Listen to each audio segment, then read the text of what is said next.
the United Nations Agency for Palestinian Refugees says it has suspended aid operations in Gaza because of a lack of fuel and the collapse of communication networks. This as the UN's World Food Program warns that starvation in Gaza could be imminent because of a lack of food supplies. UN officials say that only 10% of necessary food aid has entered Gaza since the beginning of the conflict. Rafah, near Gaza's southern border with Egypt. The Al-Rabaya family live here, in the part of Gaza that Israel said would be safe for civilians. But the family says their home was destroyed by an Israeli bombardment on the first day of the war. At night, they sleep at a UN school, but during the day, they return to the rubble of their old home. They say every day is a struggle to find enough to eat. Sometimes there's nothing but tea. But even worse than hunger, they say, is the constant fear of Israeli bombs. There's danger all the time because there's no specific time for the bombing. It could happen at any time, and you could be hit at any time. We don't want food or drink. We just want to be safe with our children. After the fear we have felt and the destruction we have seen, we just want safety and security. Because now there is none. The bombing and the blockade have also pushed Gaza's health system to the brink of collapse. Staff at the Turkish-Palestinian Friendship Hospital say they had to shut down Gaza's only cancer treatment center due to lack of fuel, also caused by Israel's blockade. Without medicine or chemotherapy, there's little the doctors can do to help dozens of cancer patients. The situation is not only tragic, it's more than tragic. Cancer patients are a fragile group. They need a lot of care from nurses, from medical teams, medicine, as well as psychological support, which we don't have now. The blockade on fuel hasn't just affected hospitals. Gaza's communications network has shut down, and an aid delivery by the UN was cancelled, both from lack of fuel. Israel says it will begin allowing 2 tankers of fuel per day to enter, which the UN says is only a fraction of what they need. Israel's national security advisor says the decision to allow fuel trucks into Gaza is aimed at improving health care in the territory. The decision was intended to prevent the spread of disease. We don't want diseases that could harm the civilians or our forces. If there are diseases, the fighting would be halted. We cannot continue fighting in the event of a humanitarian crisis or an international outcry. Well, for more, I'm joined now by Margaret Harris. She's a spokesperson for the World Health Organization. She joins me tonight from Geneva. Margaret, it's good to see you again. So Israel says it wants to prevent the spread of diseases with these fuel deliveries. Is that going to work, considering we're talking about just 2 trucks? It's let's say at least it's a start, but it's certainly not enough. The needs we've assessed simply to keep the water, sanitation, the hospitals going are considerably more. The numbers I have are that we need at least, considerably more than that. And the other big issue is you've got people crowded together.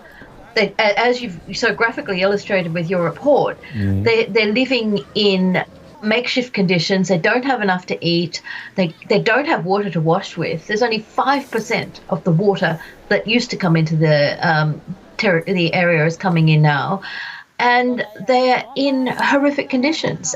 Just the effect on their mental health of the constant bombing means that all the factors are there that will lead to massive outbreaks of disease. And we're already seeing outbreaks. We're already seeing more than 45,000 cases of diarrhea, over 70,000 cases of upper respiratory tract infections. These are the outbreak diseases, and it's only going to get worse unless something really, really big happens, and that the biggest thing, the best thing that can happen is a ceasefire. And it doesn't look like we're going to get a ceasefire anytime soon, and we have to admit the fact that more than half of the hospitals in the Gaza Strip are now closed due to a lack of fuel. How many trucks do you need to restart hospital operations? So, and again, they have to go to the north as well as the south. What we're hearing at the moment is the fuel will only be permitted to go to the south. So what we need to see is at least 120,000 litres a day.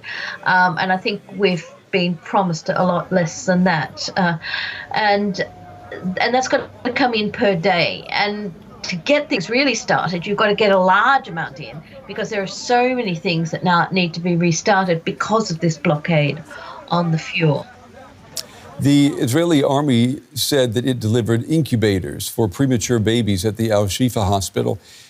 Can those incubators run without fuel and oxygen that, according to the hospital staff, is also running out? So that's a big point. Yeah, the reason they had to take the babies out of the incubator is they didn't have power. Incubators are things by nature that must be powered. Now, all those sort of bits of equipment can run for a while on batteries, but not forever. You have to have power.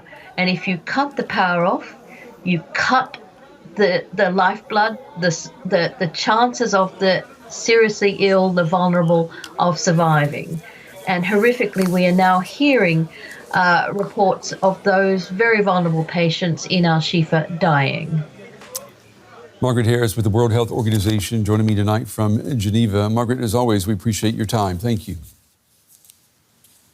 Thank you. Stephen Cook is a Middle East analyst at the Council of Foreign Relations and a columnist for Foreign Policy magazine. Mr. Cook, it's good to have you with us on this Friday evening. Pleasure to be with you. Your latest article in Foreign Policy, it comes with the headline, "This War Won't Solve the Israel-Palestine Conflict." Why are we in this doomed déjà vu? Well, primarily because despite all of the horrific destruction and death that this conflict has caused, the basics of the conflict have not changed. The Palestinians have some basic demands that the Israelis cannot adhere to. And the Israelis have basic demands for peace that the Palestinians can't deliver. And that leads to a stalemate. And there's nothing about this war that changes those demands and the inability of either party to be able to deliver them for the other side. So, for example, Israel insists that its capital be Jerusalem, that it will not live within the June 4, 1967 borders, and that it will not accept Palestinian refugees from 1948 back into sovereign Israel. The Palestinians say they must have a capital in Jerusalem. They need to live within a contiguous, fully sovereign state, and that refugees should return to their homes from 1948.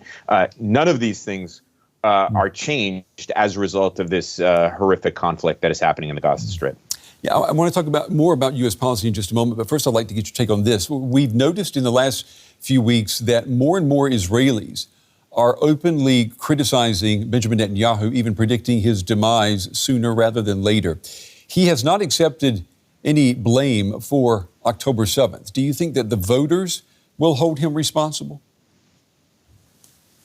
Well, I think he has at least hinted that he was responsible for what happened on October 7th. But of course, it is for Israeli voters to decide, and his public opinion polling in Israel indicates that he is not popular as a result of the attacks on Israel on October 7th. This is someone who built his political career on being Mr. Security. And he was successful at that for many years. But if you are the prime minister at the moment of Israel's worst security failure in the history of the state, it's hard to make that case. He was already unpopular with about half of the population. I expect that when there are elections in Israel, he will not be able to survive. At least it would be an amazing feat of political survival for him to not go down in resounding defeat. So let's consider then a post-Netanyahu Israeli policy towards the Palestinians. Would we see a change, or would it be as right-leaning as ever? I think the hope is that a Netanyahu-led Israel would be more forthcoming on the Palestinian issue, but there's very little reason to believe that's the case. That's why it's called a hope. Israelis have moved to the right over the course of the last decade or so, and this conflict in particular, with the amount of death and destruction that was caused by Hamas terrorists on October 7th, it suggests that Israelis do not want a government that is interested necessarily, at least in the short term, in peaceful coexistence, but actually interested in securing the country. There's been a noticeable rightward shift in the polls that have been taken thus far, so that when Israelis finally do go to the polls, it strikes me that what we will see is another center-right coalition. Likely without Netanyahu, and likely without those parties that are on the furthest right that are currently part of the coalition. But nevertheless, there is no peace camp. There is really no center left, and there's barely a center. Yeah, and yet you have the U.S. Secretary of State, Antony Blinken, looking towards a post-war future with the Palestinians, relying on a reformed Palestinian Authority to govern on the West Bank and in Gaza. Is that just wishful thinking? I think the Secretary of State and the people around him are bereft of any new ideas on how to bring not the current war, but the conflict between Israelis and Palestinians to some sort of successful end. Much of what he has been saying, particularly when he was in the region 2 weeks ago, are things that are non-starters. What is the United States going to do? What is the international community going to do to quote-unquote reinvigorate the Palestinian Authority? Does that mean elections? Mahmoud Abbas and his Fatah faction would likely lose those elections. Mm-hmm. Are we going to pour more money into a hopelessly corrupt and dysfunctional quasi-state on the West Bank? The Israelis have already rejected the idea of extending the Palestinian Authority's administration from the West Bank to the Gaza Strip. So it strikes me that the Secretary of State is hopelessly behind the curve here. Of course, that's not his fault. This is a conflict that may, in fact, defy resolution. Defy resolution. So does that mean the two-state solution has no future? The two-state solution died quite some time ago. I think it's something that American policymakers and policymakers around the world say the words two-state solution because they don't have another idea. Mm-hmm. But they don't have another idea. It strikes me, in particular after this conflict, that the sides are further apart than they have been, at least since the establishment of the State of Israel, as far as they could possibly be in terms of the establishment of two states living side by side and in peace. So, if you had the U.S. president's ear right now, what would you advise him to do next? Yeah, it's an extremely tough question because this is such a tragic situation. But I would say to him that this is a problem that's not to be resolved. It's a problem to be managed. That he is correct in calling for humanitarian pauses in the fighting, but that if he were to apply significant pressure on the Israelis to stop, to actually put pressure on the Israelis for a ceasefire at this point, it would likely make him look weak because the Israelis have defined their conflict with Hamas in existential terms and are unlikely to listen to even the President of the United States under those circumstances. Before we let you go, let me kind of broaden this out. President Biden had a face-to-face meeting this week with the Chinese president, and that is where we know his attention is at the moment. So you've got China, you've got Ukraine, and you've got Israel, Gaza, Hamas. Is the U.S. stretched too thin? Is it juggling a lot of balls here and slam dunking not a single one? I like your use of slam dunking, by the way. Yeah. I think that U.S. relations with China are of extraordinary global importance and are a core interest of the United States to have a stable relationship with a strategic competitor like China. I think the war in Europe the Russia's invasion of Ukraine is of extraordinary importance to the United States and to the global order. I think the conflict between Palestinians and Israelis, as important and as emotive as it is, and how it, as much as it has affected people personally around the globe, remains a local conflict. And despite being an expert on the Middle East, I'm sort of heartened by the fact that the president took time away from the conflict in the Middle East to spend time on something that is of true global importance, and that is U.S. relations with China.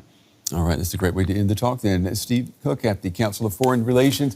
We appreciate you joining us on this Friday night. Thank you, Steve. My pleasure.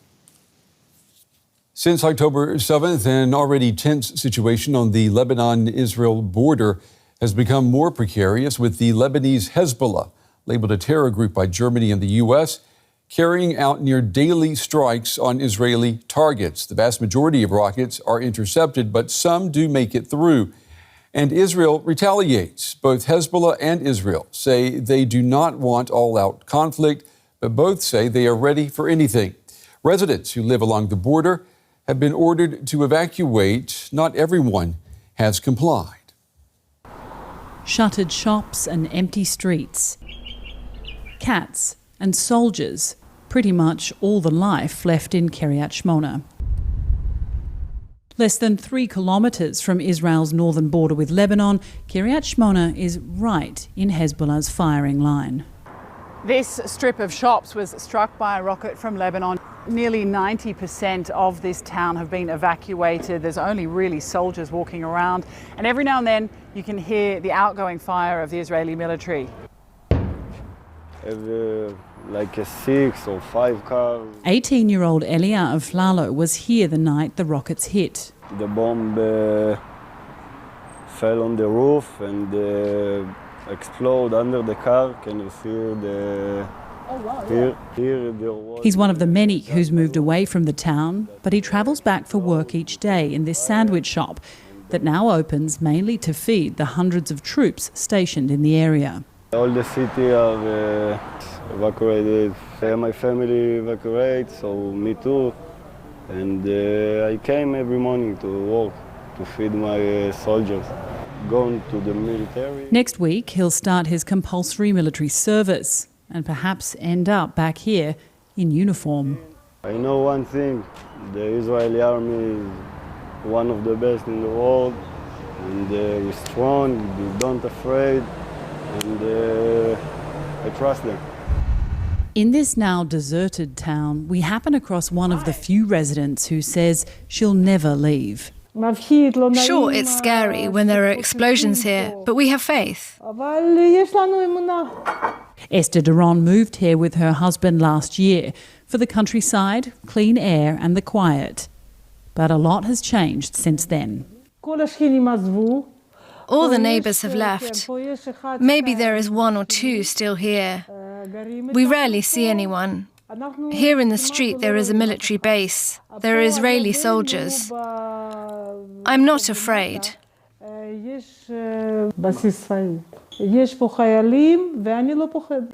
Not afraid, but unsure what the future holds.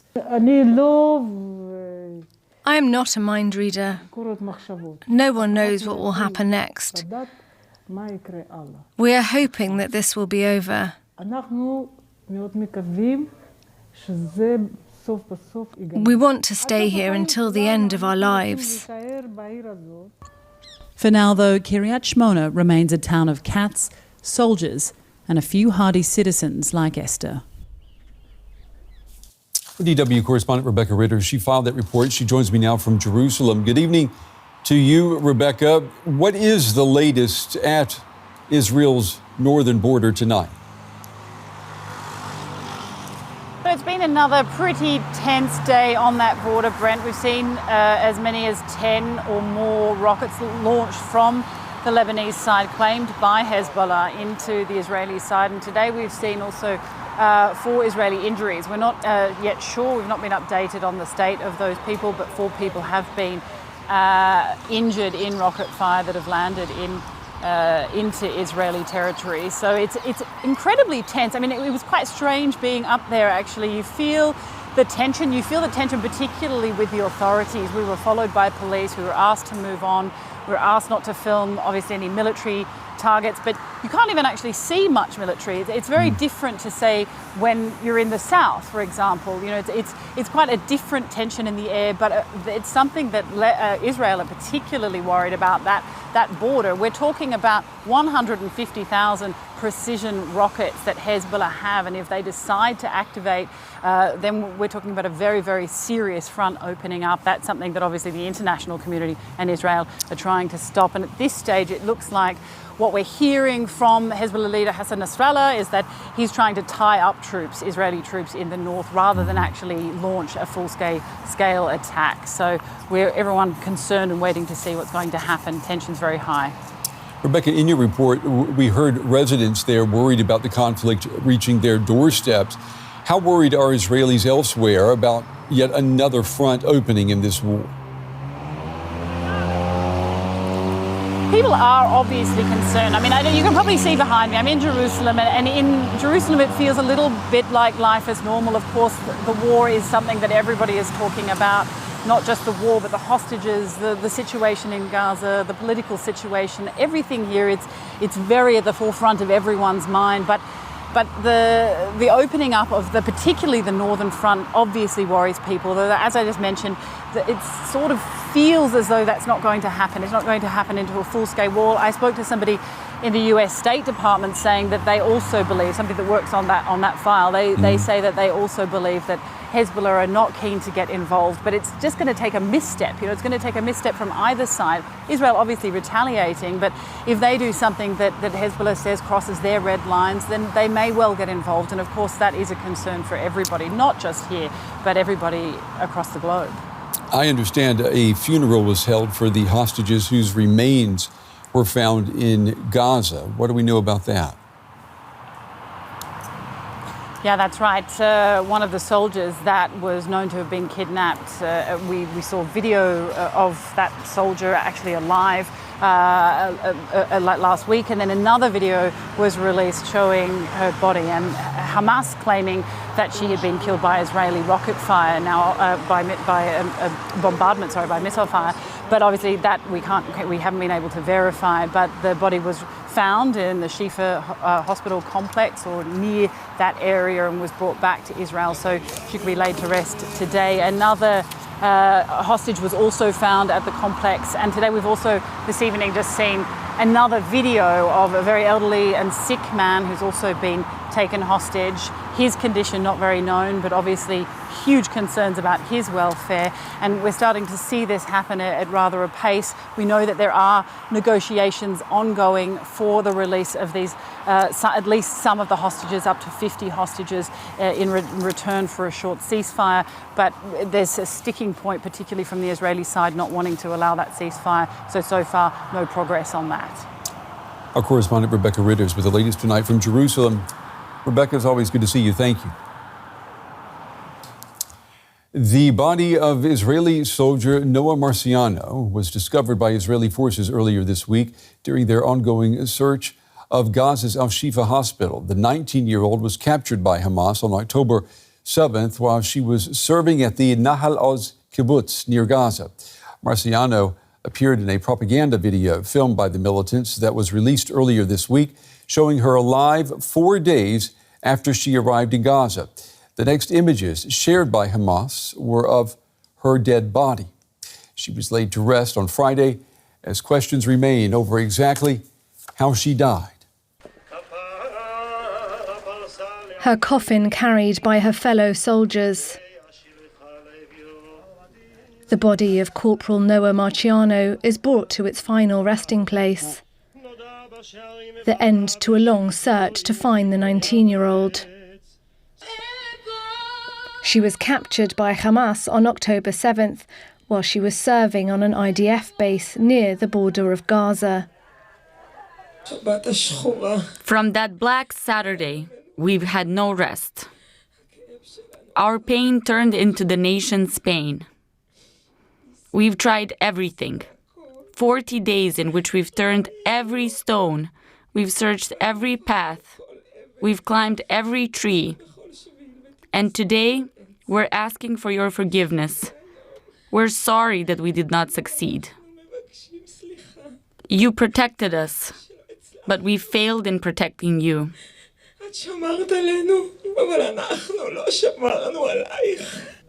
Israeli troops say they found Marciano's body in a building adjacent to the Al-Shifa hospital in Gaza City during their raid.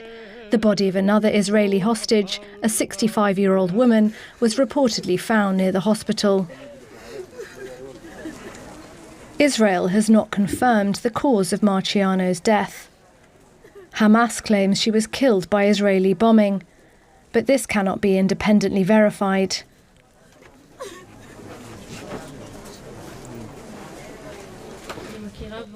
Flags were raised aloft by mourners at the funeral. Friends and family expressing grief that resonates across the whole of Israel.